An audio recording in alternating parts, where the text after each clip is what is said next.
On today's show, it's no secret, you just saw the thing. That is the 2023 Supra in manual transmission form. That is right, man. We've got all the Revies to that car. And I was in Dallas, Texas, and I called Toyota up and I said, "Hey, I need a Supra for the week." And they said, "Guess what? We have one in stock. We'll send it right your way." And they did that. And I would say appreciate them for doing that because this thing is a bad mother effort. Now, I've done time in the automatic transmission of this car, and I love it a lot. The straight six of this, yes, whether you want to, the whole BMW Toyota thing, I don't care about that because this is a fun car and it's a pretty affordable car in a world where kind of cheap sports cars are getting way up there. We got that new Nismo that's in the $60,000 range from Nissan.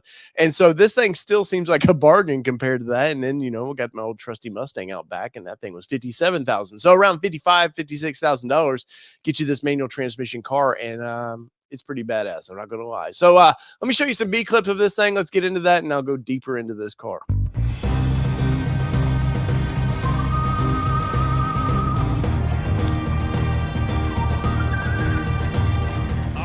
So this is the 3.0 manual transmission Supra, and it's, of course, it's got the straight six in it. And this thing, honestly, it's a lot of fun to drive. This car's light, it's nimble, and when you can actually shift the gears yourself, it is so much fun.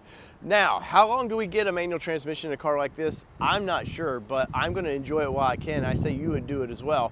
Now, the styling, we all know. There's no reason to hide from it. I've even talked to Toyota about this, and yes, they know there's a lot of BMW in this, but that's not a bad thing. It's a great car and a lot of fun to drive. I love the styling that they've done. They've given it its own personality.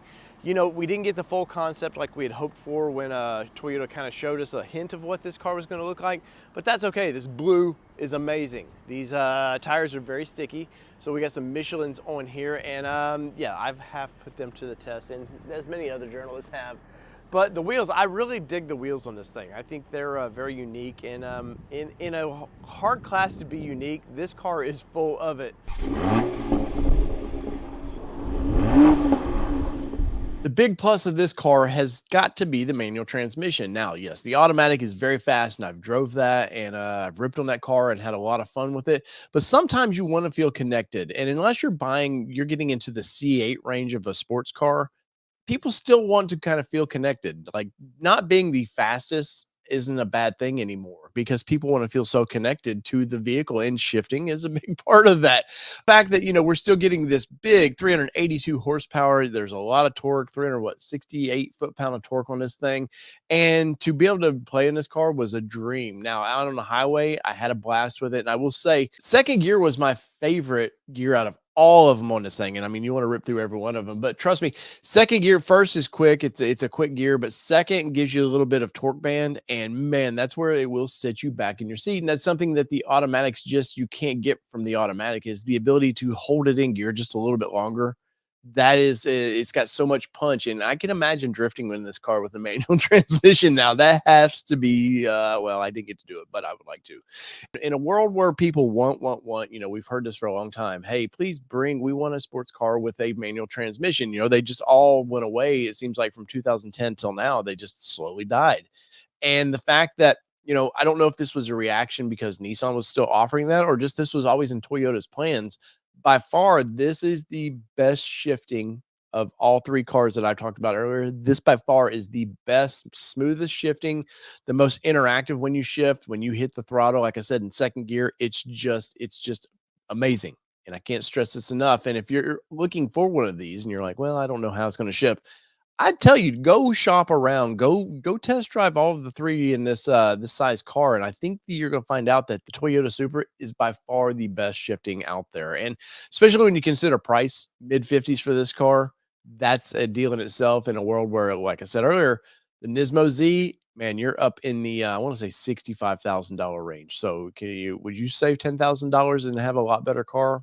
Probably so. So in the comments below, I'm curious what you think about this thing. We could go into depths more with this, but you've seen it. This thing's been across the internet, but these are my thoughts on this thing.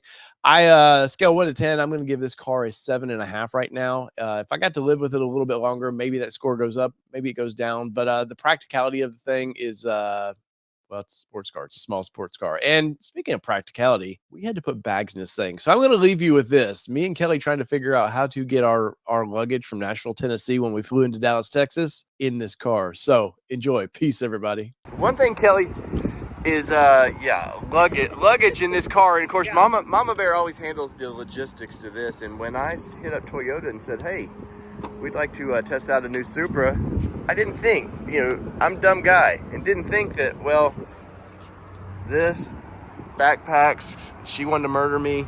Yeah. But it does actually, it all does fit. And let's see if Kelly can actually get this suitcase in that car, because it's heavy.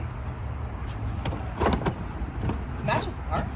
Look at that. It does actually match. I didn't even think about that. It does match the car. So as you can see, full-size luggage there, has room for our backpacks. Kelly, throw that old All-Terrain Nation backpack in there, and I will throw mine in here. And look, just fits. Just fits. We have a room for, I don't know what we would throw in there. So Kelly, it took a lot of research. It did. Because once I got Toyota to send us this car, the logistics of what we needed to travel with. And today's shirt is totally appropriate, I think, in this instance, because, I just thought, cool, sports car, manual transmission. He sent an email and I said, what? But even our friends over at Toyota were like, are you sure? Yeah, they were like, are you sure you can fit all your gear in there? And I was like, we'll be fine. And then the research commenced.